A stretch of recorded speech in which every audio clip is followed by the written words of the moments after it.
तो आज हम बात करने वाले हैं एक्सपोनेंट्स की यानी कुवतनुमा की। जब हम तीन नंबर्स को ऐड करते हैं जैसे 5 + 5 + 5 तो मैं इसे सिंपली लिख सकता हूँ 3 × 5।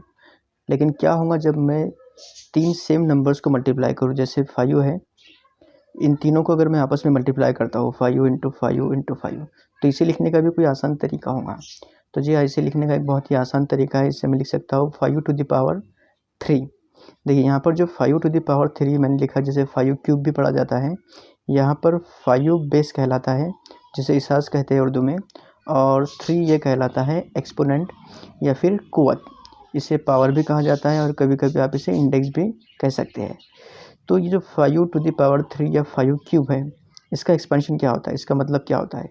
इसका मतलब होता है कि आपको 1 को 5 से 3 मरतबा मल्टीप्लाई करना है। 5⁻3, 5 की पावर में 3 है, इसलिए आपको 1 को 5 से 3 मरतबा मल्टीप्लाई करना है। 1 2 3। तो ये हो गया एक्सपांशन 5⁻3 का। इसे आप आगे सॉल्व कर सकते हैं। 5 टाइम 5 होता है 25 और 25 टाइम 5 होता है 125। इसे लिखने का एक और तरीका है जो आमतौर पर इस्तेमाल किया जाता है। 5⁻3 का मतलब होता है कि आपको 3 5s को आपस में मल्टीप्लाई कर देना है, या फिर आपको 5 को 5 से 2 मरतबा मल्टीप्लाई करना है। यहाँ पे आपको 1 लिखना नहीं है, 5 पहले से लिखा हुआ है, इसे आपको 2 मरतबा और 5 से मल्टीप्लाई करना है, 1 2। तो ये होगा एक्सपेंशन 5⁻3 का। इसे आप सॉल्व करेंगे तब भी आपको 125 मिलेगा। कुछ और मिसाल देखते हैं, जैसे 2⁻6। तो 2⁻6 का मतलब ये होता है कि आपको 1 को मल्टीप्लाई करना है 2 से 6 टाइम, 6 मरतबा आपको 1 को मल्टीप्लाई करना है 2 से। ये 1 मरतबा, 2 3 4 5 और ये 6। ये हमने 1 को मल्टीप्लाई किया 2 से 6 मरतबा। तो ये होगा इसका एक्सपेंशन। इसे आप सॉल्व करके 2⁻6 की वैल्यू मालूम कर सकते हैं। या फिर अगर आप इसे दूसरे तरीके से भी लिख सकते हैं कि आपको 2 को मल्टीप्लाई करना है, यानी आपको 1 नहीं लिखना है, तो आप इसे लिख सकते हैं 2, और 2 को आपको मल्टीप्लाई करना है 2 से 5 टाइम्स, 5 मरतबा आपको 2 को 2 से मल्टीप्लाई करना है।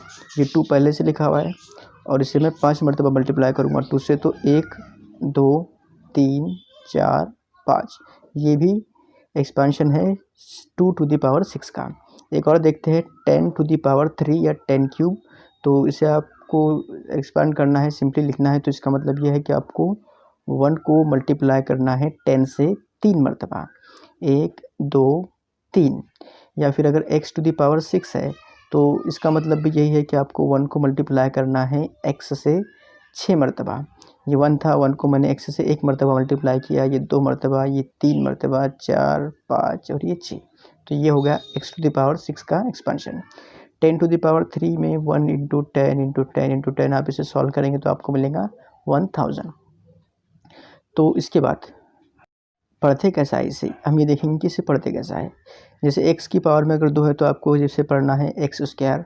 उर्दू में आप इसे पढ़ेंगे x², या फिर x का मुरब्बा। जैसे मिसाल के तौर पर 5 की पावर में 2 है तो आपको पढ़ना है 5²। थीटा की पावर में 2 है तो आपको पढ़ना है θ²। v की पावर में 2 है तो आपको पढ़ना है v²। अगर x की पावर में 2 की बजाय 3 है तो क्या होगा, तो अगर x की पावर में 3 है तो आपको इसे पढ़ना है x³। जैसे 7 की पावर में 3 है तो आपको पढ़ना है 7³। यह है θ³, और यह है m³। उर्दू में आपको इसे पढ़ना है m का मकब, थीटा का मकब, या फिर 7 का मकब, या फिर सिंपली आप इसे x²3, 7²3, θ²3 भी इस तरह से भी पढ़ सकते हैं, कोई प्रॉब्लम नहीं है। लेकिन 7³ का मतलब होता है 7 का मकब। अगर किसी नंबर की पावर में 2 और 3 के अलावा कोई दूसरा नंबर है, 2 और 3 के अलावा कोई तीसरा नंबर है, तो उसे कैसे पढ़ेंगे? जैसे अगर x की पावर में n है तो इसे आपको पढ़ना है x की कुवत n। जैसे कोई नंबर है x, उसकी पावर में n है तो आपको पढ़ना है x की कुवत n। 7 की कुवत में 4 है तो आपको पढ़ना है 7 कुवत 4। जैसे x की कुवत में यहाँ पे n है तो आपको इसे पढ़ना है x to the nth power, ठीक है, x to the n power, या फिर आप इसे पढ़ सकते हैं x to the power of n। जैसे यहाँ पे 7 की पावर में 4 है तो आपको इसे पढ़ना है 7 टू द 4th पावर, या फिर 7 टू द पावर ऑफ 4। एक और मिसाल देखिए, p की पावर में अगर 10 है तो आप इसे कैसे पढ़ेंगे?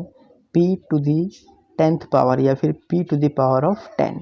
अगर किसी नंबर की पावर में निगेटिव नंबर है तो क्या करेंगे, जैसे 7 की पावर में -4 है तो आपको पढ़ना है 7 टू द पावर ऑफ -4, या फिर अगर आप a की पावर में -9 है तो आपको पढ़ना है a to the power of -9। हमने एक्सपेंशन देखा था, जैसे अगर x की पावर में 3 है तो हमको क्या करना होता है यहाँ पर कि 1 को x से 3 मरतबा मल्टीप्लाई करना होता है। जैसे 1 है, x³ है, x की पावर में 3 है तो 1 को 1 मरतबा x से मल्टीप्लाई किया, 2 मरतबा, 3 मरतबा। ये एक्सपेंशन हमने इससे पहले देखा। हमको एक खास कंक्लूजन पे पहुंचना है इसकी मदद से। जैसे अगर x की पावर में अगर 2 है तो मुझे 1 को मल्टीप्लाई करना है x से 2 मरतबा, 1 मरतबा, 2 मरतबा। अगर x की पावर में 1 है तो क्या होगा, 1 को मुझे मल्टीप्लाई करना है x से 1 मरतबा, और 1 टाइम x का मतलब होता है x। तो यहाँ पर आप इस कंक्लूजन पे पहुँच सकते हैं कि किसी भी नंबर की पावर में अगर 1 है तो हमें वही नंबर मिलता है। जैसे 2 की पावर में 1 है तो 2 मिलेगा, 5 की पावर में 1 है तो 5 मिलेगा। लेकिन अगर किसी नंबर की पावर में 0 है, जैसे x की पावर में 0 है, तो इसका मतलब क्या होगा, इसका मतलब ये है कि 1 को मुझे x से मल्टीप्लाई करना है 0 मरतबा। आपको 1 को मल्टीप्लाई करना है x से 0 टाइम्स। 0 मरतबा मल्टीप्लाई करने का मतलब क्या होता है कि आपको 1 को किसी भी नंबर से मल्टीप्लाई नहीं करना है। यानी आप इस कंक्लूजन पे पहुँचे कि किसी भी नंबर की पावर में अगर 0 है तो हमको उसका आंसर 1 मिलता है। क्यों मिलता है आप समझ गए होंगे, क्योंकि हमें 1 को किसी से भी मल्टीप्लाई करने की ज़रूरत नहीं है जब पावर 0 है तो। जैसे 5 की पावर 0 है तो इसका आंसर आपको 1 लिखना है। 7 की पावर 0 का मतलब है 1। -2 की पावर में 0 है तो इसका मतलब है 1। 1/4 की पावर में 0 है तो आंसर 1 है। लेकिन अगर 0 की पावर में 0 है तो इसका आंसर 1 नहीं होता। ये आपको याद रखना है। 0 की पावर 0 ये एक इनडिटर्मिनेट फॉर्म है। इसके अलावा इनफाइनाइट की पावर 0 है तो इसकी भी एक इनडिटर्मिनेट फॉर्म है। ये हमने इससे पहले की वीडियो में इस बात को देखा था, समझा था, जब हमने 7 इनडिटर्मिनेट फॉर्म के बारे में बात की थी। अब वापस आते हैं उसी एक्सपेंशन के ऊपर। जब हमने x³ लिखा तो 1 को x से 3 मरतबा मल्टीप्लाई किया, x कुवत 2 में 1 को 2 मरतबा मल्टीप्लाई किया x से, x कुवत 1 में, x की पावर 1 में हमने 1 को x से 1 मरतबा मल्टीप्लाई किया। अब क्या होगा अगर x की पावर में -1 हो तो, जब x की पावर में 1 था हमने 1 को 1 मरतबा मल्टीप्लाई किया था 1 से, x से। अब -1 है x की पावर में तो मुझे मल्टीप्लाई को कम करना होगा। तो मल्टीप्लाई कम कब होता है, ख़त्म कब होता है, तो मल्टीप्लाई को ख़त्म करने के लिए हम डिवीज़न का इस्तेमाल करते हैं।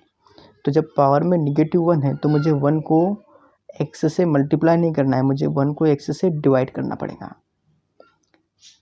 +1 और -1 एक दूसरे के माकूस है, एक दूसरे के उलट है। वैसे ही मल्टीप्लिकेशन और डिवीज़न भी एक दूसरे के उलट है। जब हम पावर में 1 लिखते हैं x की तो हमें 1 को x से 1 मरतबा मल्टीप्लाई करते हैं। जब हम पावर में -1 लिखते हैं x की तो हम 1 को x से डिवाइड करते हैं 1 मरतबा। तो इसका हमको आंसर मिलता है 1/x। इसे थोड़ा अच्छी तरह से समझते हैं।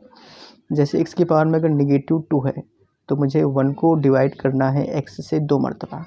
1 मरतबा डिवाइड किया, 2 मरतबा डिवाइड किया।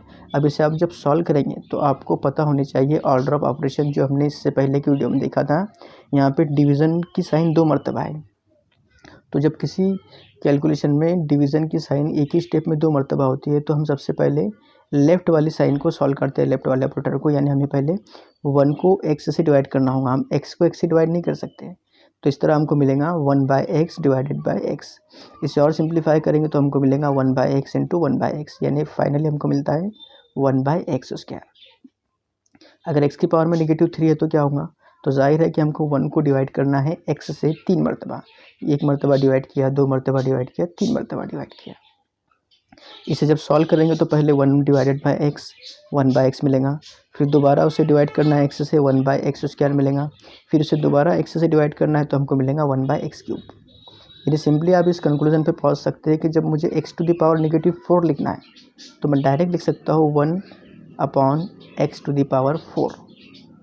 तो इतना डिवीज़न वाला मामला आपको याद रखने की ज़रूरत नहीं है। आप सिर्फ इतना याद रखिए कि x टू द पावर -1 का मतलब होता है 1/x, x to the power -2 का मतलब होता है 1/x², x to the power -3 का मतलब होता है 1/x³, x to the power -4 यानी 1/x to the power 4, x to the power -9 का मतलब है 1/x टू द पावर 9, और 2 टू द पावर -5 का मतलब होता है 1/2 टू द पावर 5 यानी 1/32। तो पावर में हमने पॉजिटिव नंबर देखा, ज़ीरो देखा, नेगेटिव नंबर देखा। अब थोड़ा डिफरेंट देखते हैं। जैसे x है, x की पावर में 1/7 है। अब ये नेगेटिव नहीं है, ये ज़ीरो भी नहीं है, तो ऐसे केस में क्या करेंगे? तो देखिए, जब किसी नंबर के पावर में इंटीजर का रेसिप्रोकल होता है, जैसे यहाँ पे x टू द पावर 1/7 है, तो इससे आपको लिखना है x का 7वां जज़र, 7th रूट ऑफ x। जैसे अगर यहाँ पे 16 टू द पावर 1/4 है, इसका मतलब है 16 का चौथा जज़र, 4th रूट ऑफ 16। जैसे यहाँ पर 100 की पावर में 1/3 है, इसका मतलब है 100 का तीसरा जज़र, 3rd रूट ऑफ 100। अगर यहाँ पर x की पावर में 1/2 है, इसका मतलब ये होता है square root of x, x का जज़रुल मुरब्बा।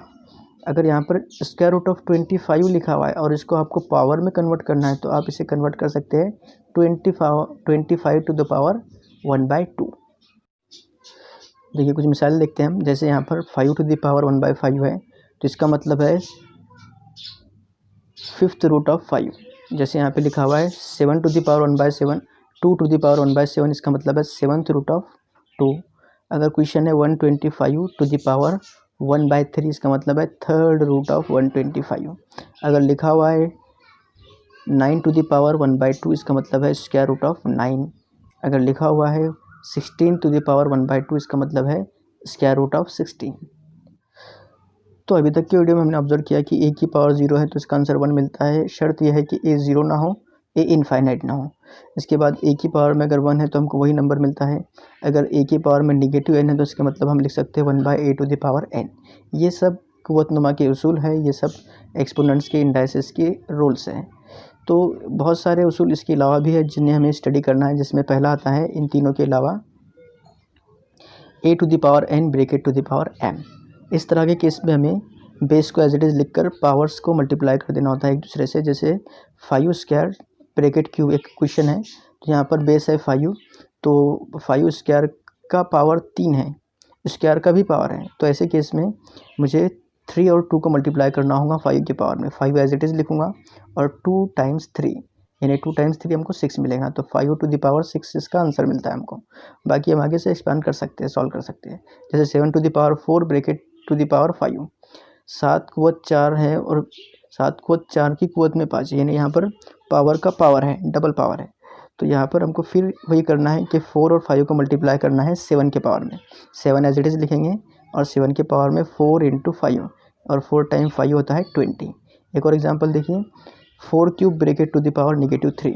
यहाँ पर भी पावर के पावर में -3 है, ठीक है। 4 क्यूब के पावर में -3 है, तो यहाँ हमको 3 और -3 को मल्टीप्लाई करना होगा 4 की पावर में। तो 4 लिखिए पहले, और 3 और -3 को मल्टीप्लाई कर दीजिए, 3 इंटू -3। तो 3 टाइम्स -3 हमको मिलेगा -9। तो इस प्रॉपर्टी में आप ऑब्जर्व कर सकते हैं कि दो एक्सपोनेंट है, एक है a to the power m, दूसरा है a to the power n। दोनों के दरमियान में मल्टीप्लिकेशन है, दोनों का बेस सेम है, एक जैसा है, लेकिन पावर उसकी अलग अलग है। यहाँ पे पावर एक जैसी भी हो सकती है, कोई मैटर नहीं, लेकिन यहाँ पे कंडीशन ये है कि दोनों एक्सपोनेंट के दरमियान में मल्टीप्लिकेशन होना चाहिए, दोनों का बेस सेम होना चाहिए। तो ऐसे केस में बेस को एक बार लिखा जाता है और पावर में जो भी है उसे ऐड कर दिया जाता है। अगर एक्सपोनेंट के दरमियान मल्टीप्लिकेशन है तो पावर की एडिशन होगी, ये आपको याद रखना है। For example 2 cube into 2 to the power 5, यहाँ पर दोनों का बेस 2 है, बेस कॉमन लिख दीजिए। और पावर में एक में 3 है और एक की पावर 5 है, दोनों एक्सपोनेंट के दरमियान में मल्टीप्लिकेशन है, इसलिए हम पावर की एडिशन करेंगे। तो 2 की पावर में 3 + 5 लिखेंगे, तो हमारा आंसर होगा 2 टू द पावर 8। 3 + 5 यानी 8। एक और एग्जांपल देखिए, 2 cube into 2 to the power 5 into 2 to the power 7। तो यहाँ पर कॉमन बेस है इनका 2, सबका बेस 2 है, इसलिए हमने एक बार लिख दिया। और पावर्स को ऐड कर देना है, क्योंकि तीनों एक्सपोनेंट के दरमियान में मल्टीप्लिकेशन का साइन है। तो 3 + 5 + 7 ये हमको यहाँ पे मिलेगा। तो 3 + 5 + 7 ये ऐड करने के बाद हमको 2 की पावर में मिलेगा 15। तो 2 टू द पावर 15 ये इसका सॉल्यूशन हो गया। इसके बाद देखिए x square into x to the power 11, x to the power k, x to the power 1, x to the power 0। यहाँ पर आपको 5 एक्सपोनेंट हैं जिनके दरमियान में कोई सिंबल नहीं है, कोई अलामत नहीं है। तो ये हमने पहली वीडियो में भी देखा था कि जब 2 एक्सपोनेंट या 2 वेरिएबल होते हैं जिनके दरमियान में कोई साइन नहीं होता, तो ऐसे वक्त में हम उनके दरमियान मल्टीप्लिकेशन का साइन कंसिडर करते हैं क्योंकि मल्टीप्लिकेशन होता है इनके दरमियान। तो यहाँ पर ये जो 5 एक्सपोनेंट है इनके दरमियान में मल्टीप्लिकेशन है, इसलिए हम पहले बेस को कॉमन लिखेंगे, यानी बेस इसका x है और जो पावर है उनकी एडिशन करेंगे। तो पावर में 2 + 11 + k + 1 + 0। जब इसे आप सॉल्व करेंगे तो 2 + 11 13, 13 + 1 14, यानी मुझे मिलेगा k की पावर x की पावर में k + 14। इसके बाद अगला रोल है a to the power m a to the power n। जब दोनों को डिवाइड किया जाता है तो दोनों की पावर सब्ट्रैक्ट होती है। दो एक्सपोनेंट है यहाँ पर, a to the power m एक एक्सपोनेंट है, दूसरा एक्सपोनेंट है a to the power n। दोनों के दरमियान में डिवीज़न हो रहा है। a to the power m को हमने डिवाइड किया a to the power n से। तो जब डिवीज़न होता है तो हमको पावर्स को सब्ट्रैक्ट करना होता है। जब मल्टीप्लिकेशन होता है एक्सपोनेंट के दरमियान तो पावर्स में एडिशन होता है। तो यहाँ पर देखिए हमको सबसे पहले दोनों का बेस कॉमन लिखना है और जो पावर्स है उनको सब्ट्रैक्ट करना है एक दूसरे से। देखिए यहाँ पर 2 to the power n 2 to the power 9 अपॉन 2 टू द पावर 4 है। इनमें कॉमन बेस कौन सा है? कॉमन बेस है दोनों में 2, दोनों का बेस 2 है। अब इसको हमको सब्ट्रैक्ट करना है। तो जो ऊपर वाली टर्म है, जो न्यूमरेटर वाली टर्म है 2 टू द पावर 9, तो 9 को पहले लिखेंगे और 9 में से हमको सब्ट्रैक्ट करना है 4। तो 9 - 4 यानी हमको मिलेगा 2 टू द पावर 5। एक और देखिए x³ upon x to the power 10। Base लिखिए पहले x की पावर में पहले जो ऊपर वाली टर्म है x³, तो x³ का पावर 3 लिखेंगे। फिर जो डिनोमिनेटर के अंदर है x टू द पावर 10 उसको माइनस कर देंगे, यानी -3 - 10, तो ये हमको मिलेगा -7। तो इसका सॉल्यूशन होगा x टू द पावर -7। इसके बाद देखिए 7 to the power k upon 7 square. तो यहाँ पे पहले 7 लिख दीजिए। जो न्यूमरेटर में है 7 टू द पावर k, उसका पावर k लिखिए पहले, फिर माइनस कीजिए 2 जो कि डिनोमिनेटर में 7 स्क्वायर की पावर थी। तो इस तरह से हमको 7 टू द पावर k - 2 मिलता है। तो ये दो केस थे जिसके अंदर बेस सेम था, पावर डिफरेंट भी थी, एक जैसी भी थी। लेकिन अब जो हम देखने वाले हैं उसके अंदर आपको पावर सेम मिलेंगे लेकिन जो बेस है वो डिफरेंट मिलेंगे। दोनों के दरमियान में मल्टीप्लिकेशन होगा। तो इसके अंदर क्या करना होता है, जैसे a into b bracket to the power n, तो ऐसे केस में हमको लिखना है a to the power n into b to the power n। इसके अलावा डिवीज़न में भी वैसे ही होगा, a upon b bracket to the power n, इसको हमको लिखना है a to the power n upon b to the power n। तो इसको हम बारी बारी देखते हैं। पहले हम बात करेंगे a into b to the power n is equal to a to the power n into b to the power n। यहाँ पे कुछ नहीं करना है। अगर मल्टीप्लिकेशन है, bracket to the power n है, तो हमको दोनों भी नंबर के अंदर उस पावर को डिस्ट्रीब्यूट कर देना है, बांट देना है। जैसे 4 इंटू 5 ब्रैकेट स्क्वायर है, तो मुझे पहले लिखना है 4 स्क्वायर इंटू 5 स्क्वायर। मैंने यहाँ पे क्या किया, जो ब्रैकेट की पावर थी वो पहले 4 को दे दिया, उसके बाद ब्रैकेट की पावर 5 को दे दिया। बाकी का अमल जैसा कि वैसा। दोनों के दरमियान में मल्टीप्लिकेशन था, अभी भी मल्टीप्लिकेशन है। तो अगला क्वेश्चन देखिए 7xy ब्रैकेट क्यूब। तो यहाँ पर देखिए 7xy ये तीनों के दरमियान में मल्टीप्लिकेशन का अमल है। तो यहाँ पे मुझे लिखना है 7³ इंटू x³ इंटू y³। यहाँ पर मैंने क्या किया, यहाँ पर जो पावर थी वो तीनों में डिस्ट्रीब्यूट कर दिया। डिस्ट्रीब्यूशन पावर का उसी वक्त पॉसिबल है जब वेरिएबल्स के दरमियान में मल्टीप्लिकेशन है। एडिशन के लिए ये रोल अमल नहीं करता, ये एडिशन पे लागू नहीं होता। देखिए एक और देखिए k into bracket 3 + m bracket to the power 5। तो यहाँ पर k और ब्रैकेट ये दोनों के दरमियान मल्टीप्लिकेशन है, तो मैं लिखूँगा k टू द पावर 5 और bracket 3 + m bracket to the power 5। तो यहाँ पे 3 + m को हम सेपरेट नहीं कर सकते, ये ऐसे ही रहेगा। इसके अलावा हम इसके अंदर पावर को डिस्ट्रीब्यूट नहीं कर सकते। सिर्फ मल्टीप्लिकेशन के अंदर ही हमें पावर को डिस्ट्रीब्यूट करना है। एक और देखिए k sin x bracket to the power 5। तो यहाँ पर k टू द पावर 5 होगा और ये होगा sin to the power 5x। हमको यहाँ पे सिर्फ sin को 5 पावर देना है, x को पावर देने की ज़रूरत नहीं, क्योंकि x का ताल्लुक sin से है, वो sin का एंगल है। तो k टू द पावर 5 और sin to the power 5x, ये हो गया 5 का एक्सपेंशन k और sin के अंदर। अब इसी चीज़ को हम दूसरे एंगल से देखते हैं। अगर आपको दिया हुआ है 4 स्क्वायर इंटू 5 स्क्वायर, तो यहाँ पर दोनों की पावर सेम है, 4 की भी और 5 की भी, तो हम दोनों की पावर को कॉमन लिख सकते हैं ऐसे केस में। देखिए मैं इसे लिख सकता हूँ 4 इंटू 5 ब्रैकेट स्क्वायर, यानी दोनों की पावर को एक ही जगह में लिख सकता हूँ यहाँ पर। ठीक है, आपको समझने के लिए एक और मिसाल देखते हैं हम, जैसे 11 to the power 4 into 2 to the power 4। दोनों की पावर सेम है तो मैं लिखूँगा 11 into 2 bracket to the power 4।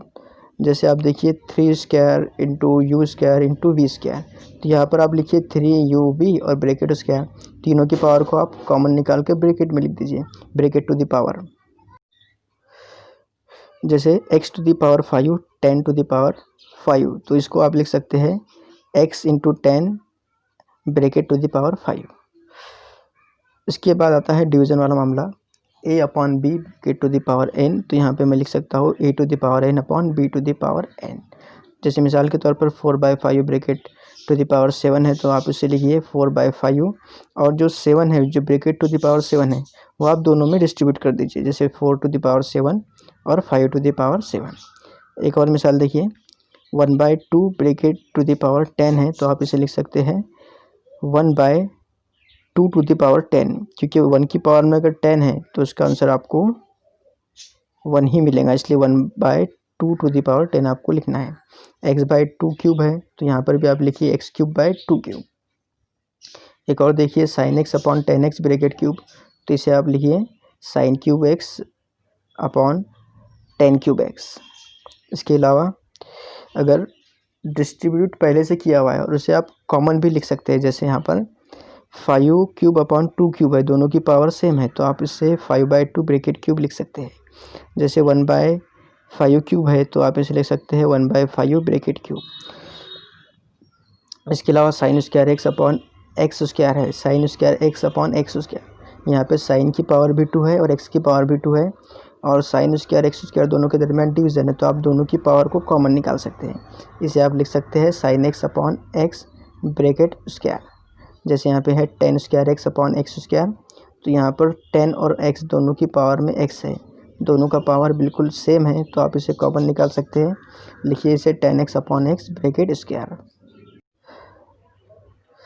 ठीक है, इसके बाद एक और मिसाल देखिए k sin x upon 2x bracket cube, तो यहाँ पर मुझे ब्रैकेट क्यूब जो है, इस कुव्वत को, इस पावर को, यानी 3 को डिस्ट्रीब्यूट करना है चारों में। यहाँ पर k साइन दोनों मल्टीप्लिकेशन है, 2 और x दोनों मल्टीप्लिकेशन में है, k sin x और 2x इन दोनों के दरमियान डिवीज़न है।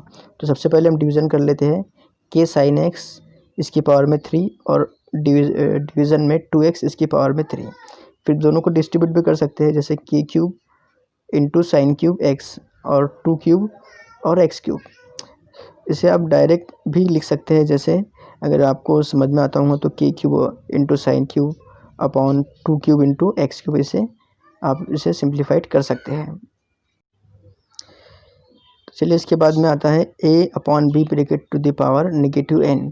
तो -n की पावर हमने इससे पहले सिंगल नंबर में देखा था, जिसमें a की पावर अगर -n है तो उसे हम लिखते हैं 1/a to the power n। तो यहाँ पर भी वैसे ही कुछ करना है, a/b कुव्वत में नफ़ी n अगर है तो a/b bracket to the power -n का मतलब होता है b upon a bracket to the power n, यानी ab का बन जाएगा a अपॉन b बन जाएगा b अपॉन a, और पावर नेगेटिव का पॉजिटिव हो जाएगा। देखिए मिसाल के तौर पर 3/2 टू द पावर -4 है, तो मुझे अगर पावर को पॉजिटिव करना है तो मैं इसे लिख सकता हूँ 2/3 to the power 4। 1/x to the power -2 है, तो इसे मैं लिख सकता हूँ x/1 स्क्वायर या फिर x स्क्वायर। इसके बाद एक और है a to the power m/n, इसे आप कैसे लिखेंगे? तो यहाँ पर हमको स्क्वायर रूट का इस्तेमाल करना है। देखिए यहाँ पे मैं लिख सकता हूँ nth root of a to the power m। For example 10 to the power 3/4 है, तो आपको लिखना है 4th रूट ऑफ 10³। अगर 25 टू द पावर 3/2 है, तो इसको आपको लिखना है स्क्वायर रूट ऑफ 25³ देखिए इसे अगर आपको लिखना है x+1 bracket to the power 9/2, तो आपको लिखना है square root of x+1 bracket to the power 9। इसे समझने के लिए देखिए आप, अगर हमको इस टर्म्स को यानी 4th रूट ऑफ 9³ इसको पावर में कन्वर्ट करना है, तो कैसे करेंगे? देखिए पावर में कन्वर्ट करना है भी 4th रूट ऑफ 9³ को, तो इसके अंदर मुझे लिखना है 9 और 9 की पावर में मुझे लिखना है 3/4। 3 कहाँ से आया, तो 3 9 की पावर से आया, और 4 कहाँ से आया, तो जो रूट था 4th रूट वो हमने डिवीज़न में लिखा 3 के। जैसे example square root of 9 cube, तो मुझे यहाँ पे लिखना होगा 9 की पावर में 3/2। तो 3 जो है वो 9 की पावर में से आया और 2 स्क्वायर रूट की मदद से आया। यानी जो रूट होता है 4th root, 5th root, 7th root या फिर स्क्वायर रूट, वो हमको डिनोमिनेटर में लिखना है पावर की। तो कुछ एग्जांपल देखते हैं इसके। जैसे क्यूब रूट ऑफ 4 स्क्वायर, तो ये होगा 4 टू द पावर 2/3। जैसे fifth root of x to the power 4, तो ये होगा x टू द पावर 4/5। जैसे ninth root of t to the power m, तो ये होगा t to the power m/9। इसके बाद देखिए square root of 9 to the power 5, तो ये होगा 9 to the power 5/2। Square root of 4 to the power 7, ये होगा 4 to the power 7/2। Square root of x cube, ये होगा x टू द पावर 3/2। ये आपको याद रखना है कि किस तरह से हमने इसे कन्वर्ट किया। तो देखिए इन रूल्स की मदद से हमें एक और कंक्लूजन पे पहुंचना है। जैसे अगर एक एग्जांपल देखिए कि 5th root of 7 to the power 5, तो इसे आप कैसे लिख सकते हैं? इसे आप लिख सकते हैं 7 टू द पावर 5/5, और 5/5 तो 1 हो जाएगा, यानी मुझे मिलेगा 7 टू द पावर 1। तो इसे मैं लिख सकता हूँ डायरेक्ट 7। इसी तरह से अगर मैं लिखता हूँ कि स्क्वायर रूट ऑफ 7 स्क्वायर, तो स्क्वायर रूट ऑफ 7 स्क्वायर को पावर में आप कैसे लिखेंगे? ये होगा 7 टू द पावर 2/2। 2/2 कैंसिल हो जाएगा और सिर्फ मुझे मिलेगा यहाँ पर 7 टू द पावर 1 यानी 7। तो इन दोनों रूल्स को हमें यूज़ करना है एक नए कंक्लूजन के लिए। देखिए हम एक नए कंक्लूजन पर पहुँचना है हमको। जैसे 5th root of 7 to the power 5 का आंसर हमने 7 हासिल किया, बिल्कुल वैसे ही क्यूब रूट ऑफ 5 क्यूब हमको 5 मिलेगा। उसी तरह से 4th root of x to the power 4 हमको x मिलेगा। यानी यहाँ पर रूट और पावर दोनों भी कैंसिल हो जाते हैं अगर दोनों सेम है तो। इधर की साइड में देखिए आप कि स्क्वायर रूट ऑफ 7 स्क्वायर, ये हमको 7 मिला। तो यहाँ पर स्क्वायर रूट ऑफ 7 स्क्वायर में स्क्वायर रूट और 2 दोनों भी कैंसिल होकर हमको सिर्फ अकेला 7 मिलता है। जैसे एक और मिसाल देखिए कि स्क्वायर रूट ऑफ 5 स्क्वायर, ये हमको 5 मिलेगा। Square root of x square, ये हमको मिलेगा x। तो आपको ये याद रखना है कि square root of x square ये x होता है, वैसे ही nth root of x to the power n, ये भी x होता है। तो देखिए इसकी मदद से हम कुछ एग्जांपल देख लेते हैं। जैसे square root of x square into y square, x और y दोनों में स्क्वायर है, दोनों भी स्क्वायर रूट के अंदर आते हैं, तो स्क्वायर रूट और कुवत में जो 2 है वो कैंसिल होकर हमको मिलेगा xy। एक और एग्जांपल देखिए square root of xy square, यहाँ पर सिर्फ y पर ही कुवत 2 है, y की पावर 2 है और x की पावर 1 है। तो जो स्क्वायर रूट है वो y की पावर को कैंसिल करेगा और सिर्फ अकेला y बचेगा, लेकिन x के साथ तो कोई पावर नहीं है, तो x पिंजरे में ही रहेगा यानी स्क्वायर रूट के अंदर ही रहेगा। तो हमको यहाँ पर square root of x y square मिलेगा, y into square root of x. उसी तरह से अगर square root of x square into y है, तो यहाँ पर सिर्फ x की पावर में x की पावर में 2 था, तो स्क्वायर रूट ने x की पावर को कैंसिल किया और सिर्फ x बच गया, लेकिन y के पास तो कोई पावर नहीं थी, इसलिए y ये स्क्वायर रूट के अंदर ही रहेगा। अगर टर्म इस तरह से है square root of x y bracket square, square root of x y bracket square, तो यहाँ पर स्क्वायर रूट और पावर 2 जो ब्रैकेट पावर 2 है दोनों कैंसिल होकर हमको मिलेगा एक्स वाई। तो यहाँ पर हमारा कुवतनुमा का ये टॉपिक ख़त्म होता है। अगले वीडियो में हम फिर एक नए टॉपिक के साथ हाजिर होंगे। अगर आपने हमारे चैनल को अभी तक सब्सक्राइब नहीं किया है तो please subscribe our channel and thanks for watching.